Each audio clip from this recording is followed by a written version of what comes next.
Actually ఈ సాంగ్లో ఈ ఈ మూవీలో సాంగ్ తీయటం అనేది నాకు చాలా హ్యాపీగా ఉంది. ఎందుకంటే ఈయన దాంట్లో ప్రతి సాంగ్లో ఒక కాన్సెప్ట్ ఉందండి. సో అలానే ఈ క్లైమాక్స్ సాంగ్, యాక్చువల్లీ క్లైమాక్స్లో ఫైట్ పెడతారండి అందరూ. నాకు అన్నయ్య పిలిచి క్లైమాక్స్ సాంగ్ అనగానే ఓకే ఏదో డ్యాన్స్ సాంగ్ చేసి వెళ్ళిపోతా అని చెప్పి పాట విన్నానండి. పాట వింటే అది క్లైమాక్స్ ఫైట్ సాంగ్ కాదు యాక్చువల్గా ఎప్పుడు ఒక సాంగ్ అంటే ఒక బీజిఎం ఉంటుంది మధ్యలో, ఆ బీజిఎంలో డాన్స్ చేస్తాం, ఎక్కువ ఒక సింగిల్ షాట్ బీజిఎంలో చేస్తాం. ఈయన ఏం చేస్తారంటే మొత్తం 8 minutesకి మొత్తం బీజిఎం పెట్టేశారు మొత్తం. సో ఆ ఎనర్జీ కావాలి ఆడాలంటే. I want thanks Sai Dharam Tej, extraordinary చేశారండి. యాక్చువల్గా he did a very good job. And then Saiyami Kaur, అలానే వర్క్ చేసిన ఎక్స్ట్రా వన్ మధు అని ముగ్గురు చేశారండి, చాలా బాగా డాన్స్ చేశారు. ఒక డాన్స్ కూడా చాలా బాగా చేశారు. Sai Dharam Tej energy super energy అండి. అలానే మన శరదాస్ గారు చాలా బాగా చేశారండి. అండ్ వన్ మోర్ అంటే థ్యాంక్ గునా గారు, కెమెరామెన్ గారు, చాలా మంచి కెమెరా చేశారండి. అండ్ నేను చెప్పక్కర్లేదు, గౌతమ్ రాజు గురించి చెప్పక్కర్లేదండి, ఆయన చాలా పెద్ద ఇంటరాక్షన్ చెప్పకూడదు నేను ఆయన గురించి. యాక్చువల్లీ సాంగ్ చాలా బాగా, యాక్చువల్గా ఫుల్ సాంగ్ 8 minutes ఎలా ఫ్లో అయింది తెలియట్లేదు. సో చాలా బాగా కట్ చేశారండి. పవర్ స్టార్ పవన్ కళ్యాణ్ అంటే ప్రాణం. సో వాళ్ళ మేనల్డ్ అయిన మా హీరో ధర్మ్ తేజ్కి రాయాలంటే నాకు ఫస్ట్ చాలా ఎగ్జైట్మెంట్గా ఫీల్ అయ్యాను. ప్రతి డైలాగ్ బాణంలా ఉండాలని చెప్పి వైవేస్ గారు నాతో చెప్పారు. చెప్పడమే కాదు, వార్నింగ్లు కూడా ఇచ్చి రాయించారు నాతో. సో చాలా కష్టపడ్డాం. అదే దీన్ని నేను థియేటర్లో కూర్చొని చూస్తుంటే డైలాగ్స్ విజిల్స్ పడుతుంటే నాకు చాలా సంతోషంగా అనిపించింది. మా రే చిత్రం ఈ తెలుగు రే కాస్త ఇంగ్లీష్ రేగా మారింది ఇప్పుడిప్పుడే. ఆ కాంతి కిరణం మా మీద అందరి మీద పడుతుంది. ఈ కాంతి కిరణం కొన్నాళ్ళ తర్వాత కాంతి పుంజంగా మారి ఈ విజయం ఉజ్వలంగా ఉండాలని మనస్ఫూర్తి కోరుకుంటున్నాను. విశ్వాసం అనేది పక్షి లాంటిది. అది సూర్యోదయాన్ని ముందే పసిగడుతుంది. సూర్యోదయానికి ముందే సూర్యోదయం వస్తుందని ఊహించి ఆశించి గూటి నుండి ఆహార అన్వేషణకు బయలుదేరుతుంది పక్షి. అలాంటి పక్షిలాగా మేమందరం పక్షుల్లాగా ఎంతో శ్రమించి ఈ విజయాన్ని విశ్వసించి, విజయాన్ని నిశ్వసించకుండా విశ్వసించి, మనస్ఫూర్తిగా కాంక్షించి ఎదురు చూస్తున్న తరుణంలో మాకు ఎడారిలో తొరకల జరులాగా ఈ విజయం చినుకుల్లాగా మా పైన కురుస్తుంది. చాలా సంతోషంగా ఉంది. ఈ విజయం కుంభవృష్టిగా కురిసి అది కాసుల వృష్టిగా మారి చౌదరి గారి శ్రమకు తగిన ఫలితాన్ని ఇవ్వాలని మనస్ఫూర్తిగా కోరుకుంటూ, సాయి ధరమ్ తేజ్ గారికి భవిష్యత్తు చాలా గొప్పగా అద్భుతంగా ఉండాలని ఆకాంక్షిస్తూ పాటు తప్పకుండా ఉంటుంది. ఆ ప్రతిభ పాఠవాలు అంత గొప్పగా ఈ సినిమా ద్వారా ప్రదర్శితమైనందుకు, ప్రదర్శించడానికి వేదికగా చౌదరి గారు ఈ చిత్రాన్ని నిర్మించినందుకు మనస్ఫూర్తిగా ఆయనకి అభినందనలు తెలియజేస్తూ, నా తమ్ముడు చక్రి కార్యక్రమం ఇది, తను లేని లోటును తీర్చడానికి శ్రావణ్ వచ్చింది. శ్రావణ్ కూడా మనస్ఫూర్తిగా అభినందనలు తెలియజేస్తూ, ఈ సినిమాకి పనిచేసిన సాంకేతిక నిపుణులు ప్రతి ఒక్కరికి పేరు పేరున అభినందనలు, శుభాకాంక్షలు తెలియజేస్తూ, చౌదరి గారికి మనస్ఫూర్తిగా ఈ చిత్రంలో మంచి పాటలు రాసే అవకాశం ఇచ్చినందుకు, మంచి పాటలతో పాటు మంచి సన్నివేశాలకు, సందర్భాలకు పాటలు రాసే అవకాశం నాకు లభించింది. అందుకు మనస్ఫూర్తిగా ధన్యవాదాలు తెలియజేసుకుంటూ ముగిస్తున్నాను. అందరికీ కంగ్రాచులేషన్స్ అండి. ప్రతి టెక్నీషియన్కి. ఆయన ఉన్నప్పుడు రిలీజ్ అయ్యి ఉంటే బాగుండు అనిపించింది. సినిమా చూసినంతసేపు ఆయనే చూసుకున్నాను నేను. చాలా కష్టపడి ప్రతిదీ రికార్డింగ్ చేసే టైంలో కూడా ఈ లాస్ట్ క్లైమాక్స్ సాంగ్ గురించి అయితే నేను చాలా కష్టపడ్డాను. ఆ సాంగ్ చాలా బాగా వచ్చింది. అది లైఫ్ అసలు అందరికీ ఉన్నది. అది మెయిన్గా దానికి ఎంత కష్టపడ్డారో ప్రతి సాంగ్ గురించి కూడా అంత ట్రావెల్ చేసి ఉన్నాను కాబట్టి ఆ మూవీలో ప్రతిదీ వచ్చే దాంట్లో ప్రతిదీ ఆయన గుర్తు చేసుకున్నాను నేను బాగా.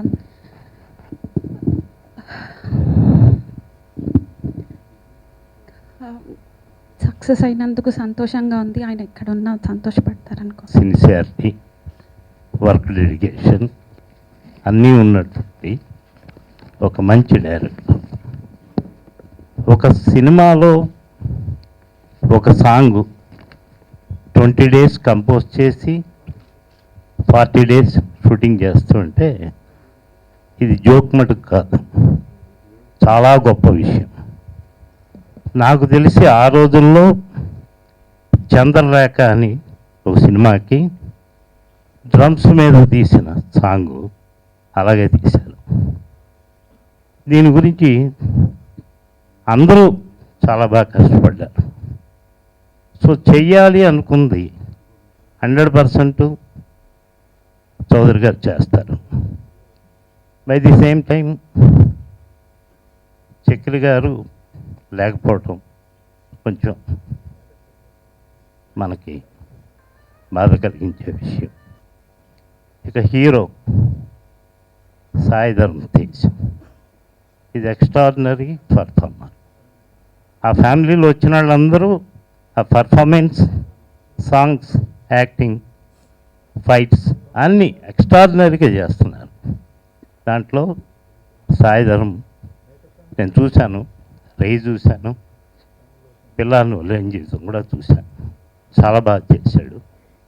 అతనికి చాలా మంచి ఫ్యూచర్ ఉంటుంది. I wish them to get good success. First cinema release అవుతుందని అనౌన్స్ చేసిన ఫస్ట్ డే నుంచి ఈరోజు సక్సెస్ మీట్ అని ఈరోజు ప్లాటినం డిస్క్ ఫంక్షన్ వరకు ప్రతి ఫంక్షన్లో ఒక ఆర్టిస్ట్కి ఎంత వాల్యూ ఇచ్చారో మీడియా మీ అందరికీ తెలిసిందే. చౌదరి గారు ప్రతి ఫంక్షన్లో నన్ను ఇన్వైట్ చేసి, నేను చేసింది చాలా తక్కువే అండి, ఒక చిన్న క్యారెక్టర్ చేసిన సినిమాలో అండ్ ఆర్ఆర్లో చిన్నగా పాడడం జరిగింది. కానీ ప్రతి ఫంక్షన్లో కూడా నన్ను ఇన్వైట్ చేసి నాకు రావాల్సిన ఇంపార్టెంట్ని సార్ క్రియేట్ చేశారు. ఈరోజు మీడియా కవర్ చేస్తున్నా, ఎవరు నన్ను చూస్తున్నా, నన్ను గుర్తుపడతానంటే it's because of 100% Chakri sir, Chandrabose sir and YS Chowdary గారి గురించి. అండ్ చక్రి సార్ ఒక ఆర్టిస్ట్గా కూడా నన్ను చాలా ఎంకరేజ్ చేశారండి, సింగరే కాదు. He was like my brother. And నాకే కదండి, ఇండస్ట్రీలో అందరి సింగర్స్కి ఆయనకి చాలా క్లోజ్ రిలేషన్ ఉంది. అండ్ ప్రభుదేవ్ గారు అంటే నాకు చాలా ఇష్టమని మైకిల్ మదన్ కామరాజు అనే సినిమాలో చక్రి సార్ నాకు సర్ప్రైజ్ కాల్ చేసి, రా నీకు ఒక మంచి సర్ప్రైజ్ ఉంది చెప్తాను అని చెప్పి నన్ను అక్కడ పిలవడం జరిగింది. ఈ ఫంక్షన్కి మెయిన్ అట్రాక్షన్ కానివ్వండి, మాకు మెయిన్ గెస్ట్ ఎవరంటే చక్రి గారు. ఆయన ఇవాళ మనతో పాటు లేరు. ఆయన చాలా బాధాకరంగా ఉంది. అండ్ అలాగే ఇంకొక వ్యక్తి వచ్చేసి చంద్రబోస్ గారు. సార్ మీరిద్దరు కలిసి మాకు ఇంత మంచి మ్యూజిక్ ఇచ్చి, ఇంత మంచి లిరిక్స్ ఇచ్చి, అండ్ అలాగే దాన్ని చిత్రీకరించేటప్పుడు చౌదరి గారు పడ్డ కష్టం కానివ్వండి, కొరియోగ్రాఫర్స్ పడ్డ కష్టం కానివ్వండి, మాతో అంత బ్యూటిఫుల్గా చేయించినందుకు మాకు చాలా ఆనందంగా ఉంది. So definitely I think we going to miss Chakri గారు's మ్యూజిక్ ఇన్ ఫ్యూచర్ అండి. ఎందుకంటే అంత మంచి మ్యూజిక్ ఇచ్చారు. అండ్ అంత పెద్ద మ్యూజిక్ డైరెక్టర్ ఇవాళ మనతో లేరని చెప్పి మాకు చాలా బాధగా ఉంది. అండ్ డెఫినెట్లీ ఆయన మ్యూజిక్ ద్వారా అండ్ ఆయన పాటల ద్వారా ఆయన ఎప్పుడూ ఉంటారని చెప్పేసి నమ్మకం. సో నేను ఎక్కువ మాట్లాడదలుచుకోలేదు, ఎందుకంటే చక్రి గారు లేరు కాబట్టి. ఆయన ఆత్మశాంతి కలగాలని చెప్పి ఆశిస్తూ thank you so much. And మాకు ఎప్పుడు సపోర్ట్ కొంటున్న మీడియా వారికి థ్యాంక్ యూ. మీరు వచ్చి మమ్మల్ని ప్లస్ చేసినందుకు థ్యాంక్ యూ సో మచ్ అండి. జై హింద్. దానికి ముందు 3.5-4 ఏళ్ల పాటు విపరీతంగా కష్టపడ్డాం. కష్టపడిన ప్రతి కష్టాన్ని చాలా ఇష్టంగానే, ప్రేమతోనే కష్టపడ్డాం. ఆ ప్రతి కష్టం వెనక మా టీం యొక్క సపోర్ట్ ఉంది, హార్డ్ వర్క్ ఉంది, కృషి ఉంది. సినిమా రిలీజ్ అయిన మార్చి 27 రిలీజ్కి ముందు రకరకాలుగా ఊహాగానాలు, ఇప్పుడు రిలీజ్ అవుద్దా, అప్పుడు రిలీజ్ అవుద్దా అనుకుంటూ మొత్తం మీద మార్చి 27 రిలీజ్ చేయడం జరిగింది. ఈ రిలీజ్కి ముందు ప్రతి ఫంక్షన్కి, మేము చేసిన చిన్న ఫంక్షన్ కావచ్చు, పెద్ద ఫంక్షన్ కావచ్చు, ప్రతి ఫంక్షన్కి ఎంతో ఓర్పుగా విచ్చేసిన ప్రతి పాత్రికేయ మిత్రులకి నాకు అభినందనలను, వందనాలు తెలియజేసుకుంటున్నాను. అలాగే ఆ క్రమంలోనే ఇప్పుడు సినిమా రిలీజ్ అయిన తర్వాత, విజయవంతమైన తర్వాత ప్లాటినం డిస్క్ ఫంక్షన్ చేసుకుంటున్నందుకు ఎంతో ప్రేమగా వచ్చేసిన మీ అందరికీ ధన్యవాదాలు తెలియజేసుకుంటున్నాను. అలాగే స్టేజ్ మీద ఉన్న పెద్దవాళ్ళు, అంటే నేను చాలా ఏళ్ళైన సినిమా ఫీల్డ్కి వచ్చి 83లో మద్రాసు వెళ్ళాను, 84లో మద్రాసులో సినిమా ఫీల్డ్లో జాయిన్ అయ్యాను. దాదాపు 31 ఇయర్స్ అయిన సినిమా ఫీల్డ్కి వచ్చి చాలామంది మహానుభావులతో పనిచేశాను, పెద్ద పెద్ద వాళ్ళందరితో పనిచేశాను. నాతో పాటు ఉన్న వాళ్ళందరినీ కూడా, నాకంటే చిన్న వాళ్ళందరినీ తమ్ముళ్ళుగాను, నాకంటే పెద్దవాళ్ళందరినీ పూజ్యులుగాను ఫీల్ అవుతుంటాను. ప్రతి ఒక్కరికి ధన్యవాదాలు తెలియజేసుకుంటున్నాను సార్, నేను పిలిచిన వెంటనే సభకు వచ్చినందుకు. సాగర్ గారికి, అలాగే నారాయణమూర్తి గారు మొన్నే మా పవనిజం సాంగ్ రిలీజ్ ఫంక్షన్కి వచ్చారు, మమ్మల్ని ఉత్తేజపరిచారు, మాకు ఆవేశాన్ని ఇచ్చారు, ఎనర్జీని ఇచ్చారు. ఆయనలో ఉండేదే ఆవేశం, ఎనర్జీ నిండుగా ఉంటుంది, సమపాడులో ఉంటుంది ఆయనకి. అది మాకు ఇచ్చేళ్ళారు. ఆ ఎనర్జీతో మేము మీ ముందుకు వచ్చాం. మళ్ళీ పిలిచిన వెంటనే ఎక్కడ ఉన్నా కూడా తిరిగి ఆ ఎనర్జీ ప్రోత్సాహం ఇవ్వడం కోసం మా కోసం వచ్చారు. మమ్మల్ని ఆశీర్వాదంలోకి వచ్చినందుకు ఆయనకి ధన్యవాదాలు తెలియజేసుకుంటున్నాను సార్. తర్వాత ప్లాటినం డిస్క్ ఫంక్షన్ అంటే ముఖ్యంగా దర్శకుడు, సంగీత దర్శకుడు, సాహిత్యాన్ని అందించిన సాహిత్యవేత్త, వీళ్ళ ముగ్గురు కలిసిన జర్నీకి ఒక ఆడియో కంపెనీ, అద్భుతమైన మంచి ఆడియో కంపెనీ ద్వారా రిలీజ్ అయ్యి ప్రేక్షకులకు రీచ్ అయ్యి, ఆ రీచ్ అయిన ప్రేక్షకులు ఆనందించిన తర్వాత వచ్చిన ఒక సందర్భాన్ని పురస్కరించుకుని చేసుకునే సభ ప్లాటినం డిస్క్ ఫంక్షన్. ఈ ఫంక్షన్కి ముగ్గురు మెయిన్ హీరోలు అయితే ఆదిత్య మ్యూజిక్ అనేది మమ్మల్ని ఛానల్ చేసి మార్కెటింగ్ చేసి మా యొక్క విషయాన్ని మార్కెటింగ్ చేసి ప్రజల దగ్గర తీసుకెళ్ళింది. ఆదిత్య కంపెనీని ఎప్పటికీ మర్చిపోలేను. నేను అసిస్టెంట్ డైరెక్టర్గా ఉన్న కానీ ఆదిత్య కంపెనీతో నాకు అనుబంధం ఉంది. ఇక మా ముగ్గురు కష్టపడిన ముగ్గురు అంటే నిర్మాత నేను, దర్శకుడిని కూడా నేనే. బట్ దర్శకుడిగానే ఎక్కువ దర్శకుడిగానే ఫీల్ అవుతుంటాను. దర్శకుడిగా నేను పనిచేస్తున్నప్పుడు కథ రాసుకునే సిచ్యువేషన్లు క్రియేట్ చేసిన ప్రతి సన్నివేశాన్ని ఎంతో కష్టపెట్టి క్రిస్టల్ క్లియర్గా వివరించి ఎంతో ఫీడింగ్ ఇచ్చి ఒక అద్భుతమైన టాలెంటెడ్ సాంగ్స్ని రాబట్టుకున్నాను. ఆ రాబట్టుకునే ప్రయత్నంలో చక్రిని ఎంతో కష్టపెట్టాను. అలాగే చంద్రబోస్ గారిని కూడా ఎంతో కష్టపెట్టాను. బట్ క్లారిటీతోనే అన్ని డిస్కస్ చేసుకుని ఎప్పుడో రికార్డ్ చేసుకున్న సాంగ్స్ రిలీజ్ అయ్యి పెద్ద హిట్ అయినాయి. ఈ రోజున ఆ విజయవంతమైన ఆ పాటల్ని ప్రేక్షకుల నుంచి వచ్చిన ఫీడ్బ్యాక్తో ఈ సభ చేసుకోవడం నాకు ఆనందంగా ఉంది. కానీ చక్రి మన మధ్యలో లేకపోవడమే నాకు చాలా బాధగా ఉంది. ఎందుకంటే మనకున్న తెలుగు వాళ్ళలో ఉన్న అతి తక్కువ మంది వస్తున్నారు. ఇంత లాంగివిటీ ఉండి, ఇన్ని డైమెన్షన్స్ ఉండి, ఇంత అద్భుతమైన చిన్న సినిమా నుంచి పెద్ద సినిమా వరకు ఎలాంటి సన్నివేశానికైనా అద్భుతమైన సాంగ్ని ఇవ్వగలిగిన దమ్మున్న ఒక తెలుగు, అది కూడా పల్లవుల్లో కూడా ఆసువుగా అప్పటికప్పుడు కొన్ని మాటలు ఇవ్వగలిగిన టాలెంటెడ్ చక్రి మన మధ్య లేకపోవడం నిజంగా చాలా బాధగా ఉంది. నేను చాలా నా బాడీలోంచి ఒక పార్ట్ వెళ్ళిపోయిందనే ఫీలింగే నేను ఫీల్ అవుతున్నాను చక్రి విషయంలో. ఐఎమ్ వెరీ సారీ చక్రి, ఈ ఫంక్షన్ ఉండగా చేసుకోవాల్సింది.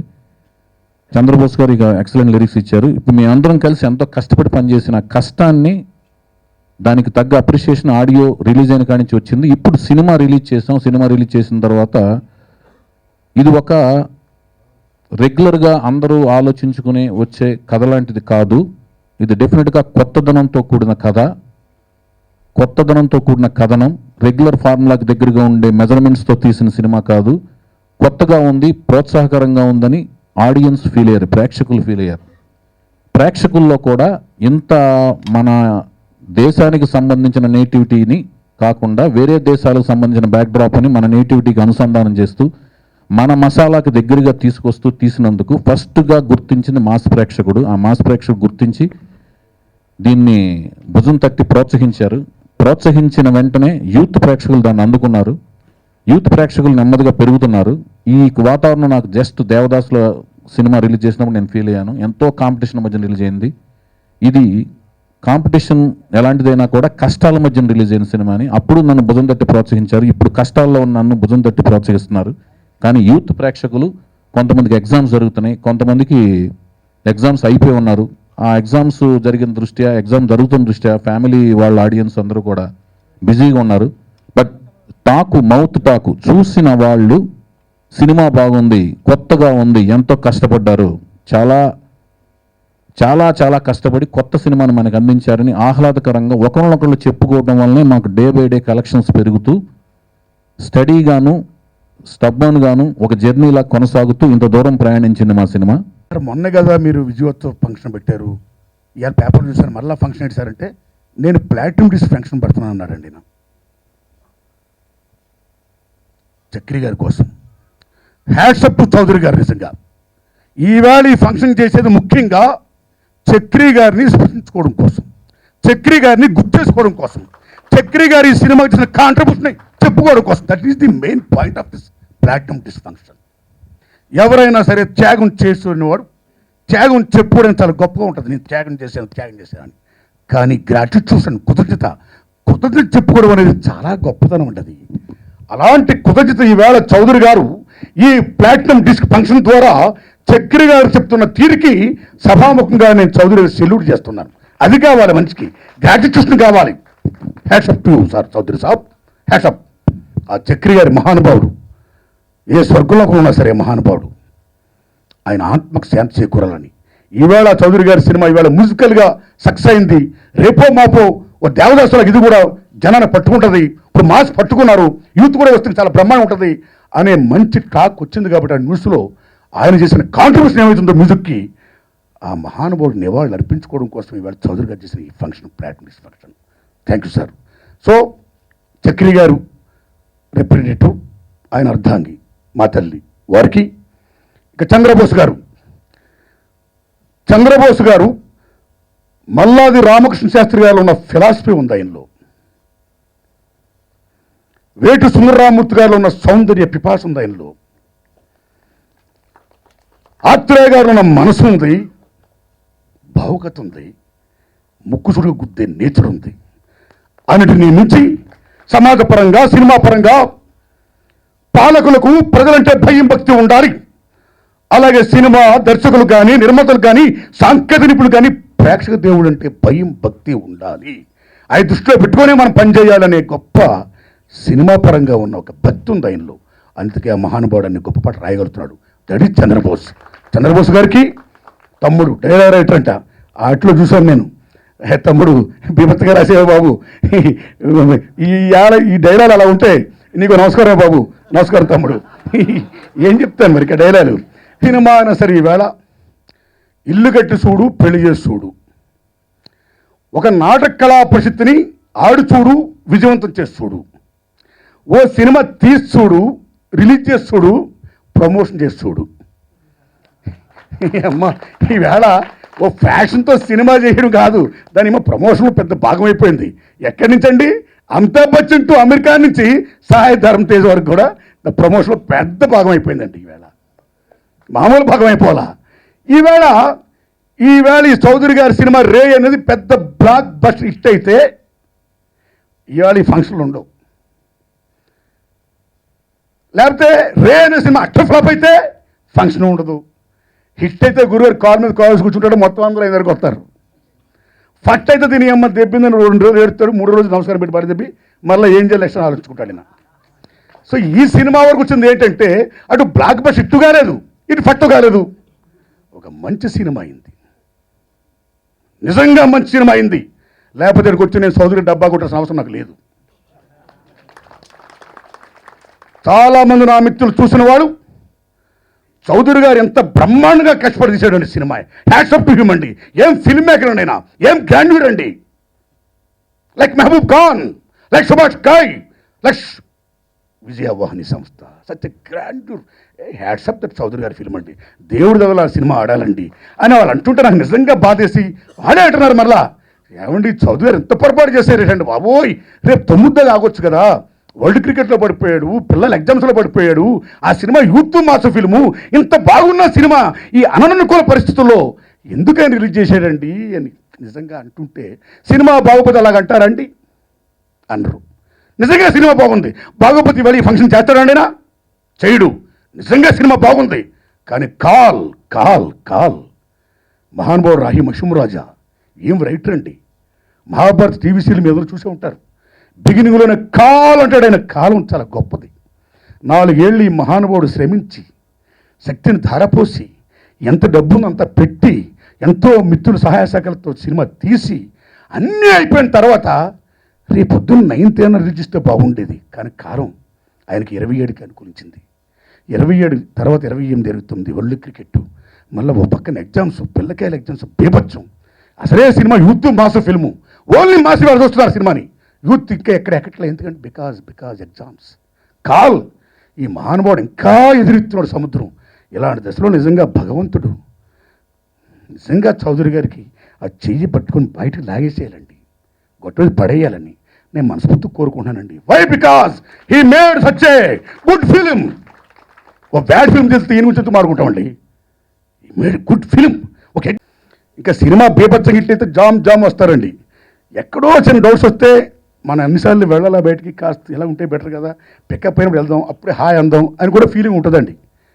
అలాంటి ఫీలింగ్లు ఏం లేకుండా నిజంగా బాబు చిన్నపిల్లవాడైనా సరే చౌదరి గారు ఎన్ని ఫంక్షన్లు పెడితే అన్ని ఫంక్షన్లు కూడా టెన్షన్గా వస్తూ అననుకూల పరిస్థితుల్లో సినిమా రిలీజ్ అయినా సరే మొక్కవోని ధైర్యంతో ఈ సినిమాని చౌదరి గారు బ్రహ్మాండంగా తీశారు. ప్రప్రదంగా నన్ను చౌదరి గారు హీరోగా బుక్ చేస్తారు. హ్యాట్స్ ఆఫ్ టు చౌదరి గారు. ఆయన మేలు మర్చిపోలేను. ఆయన ఎప్పుడు ఎక్కడికి రమ్మడికి వస్తాను, ఎప్పుడు చౌదరి గారు నన్ను సినిమా చేయమంటే చేస్తాను అని అంత బిజీగా ఉన్నా సరే సుబ్రహ్మణ్యం పర్ సీఎల్ షూటింగ్లో ఏ ఫంక్షన్ పడితే ఆ ఫంక్షన్కి వస్తూ this is what I am, this is Sai Dharam Tej, this is human being, this is human being. అది హీరో లక్షణం అంటే. That is hero. నిజమైన హీరో అనిపించుకున్నాడు మిస్టర్ సాయి ధరమ్ తేజ్. ఏంటి నాకు చెప్పండి, నా పరిస్థితి ఏంటి? మన ఇద్దరి పరిస్థితి నారాయణమూర్తి గారు డిసైడ్ చేశారు. నారాయణమూర్తి గారు మన ఇద్దరు క్యారెక్టర్లకి స్టాంప్ వేశారు. అంటే అంటే స్టాంప్ అంటే ఒక మనిషి జెన్యున్గా ఒక స్టాంప్ వేసినట్టు ఈ క్యారెక్టర్లు ఇవని. ఇక మనం ఎక్కడ పోదాం చెప్పు. ఒక జెన్యున్గా మనిషి ఆయన ఇచ్చిన మీరు మంచి ఛాన్స్ కొట్టారు మీరు. నా అవకాశాలను దయచేసి మిస్ చేయొద్దు. నాకు ఇవ్వండి. తమ్ముడు, మీరు డైలాగ్ బాగా రాశారు తమ్ముడు. మీ ఇద్దరు కాంబినేషన్ కానీ బయట బిజీ రైటర్ అవుతారో మీరు ఓన్ హార్ట్లు కోరుకుంటున్నా. సభాముఖంగా నేను కోరుకుంటే మీ డైలాగ్ కొంచెం చూసేనే పూతు ఉన్నాయా బాబు, సెక్స్ ఉన్నాయా బాబు. అమ్మ ఈయన సినిమాలో కదా బాబు, వాళ్ళ సినిమాలో చాలా ఆటలు బూతు బీభత్సగా వాయించేస్తున్నారే బాబు. ఈ బూత్ తగ్గించాల్సిందిగా సభాముఖంగా, ఏం పేరు మీ పేరు, శ్రీధర్ శ్రీపన్న దండం పెడతానే. వీరికి ఇప్పుడు వస్తున్న మన తెలుగు చలనచిత్ర రంగపు దర్శకులకి రచయితలకు కూడా నేను దండం పెడతాను. బూతులు తగ్గించాను బాబోయ్, మీ దండం పెడతాను. నమస్కారం అన్న. మీ మాటలు అనుసరిస్తాం. అదే మన సినిమా వరకు మాత్రం మన సినిమాలో క్యారెక్టర్ వెస్టిండీస్లోంచి వచ్చిన ఒక ట్రైనీ ఇండియన్ క్యారెక్టర్ అవటం వలన అక్కడున్న ఆచార వ్యవహారాల నుంచి మాట్లాడుతూ హీరోయిన్ పరిచయం అయిన తర్వాత తనలో ట్రాన్స్మిషన్ మారి క్యారెక్టరేషన్ మారి మంచి క్యారెక్టర్గా పరిణామం చెందడం అనేది మన సినిమా స్టోరీ.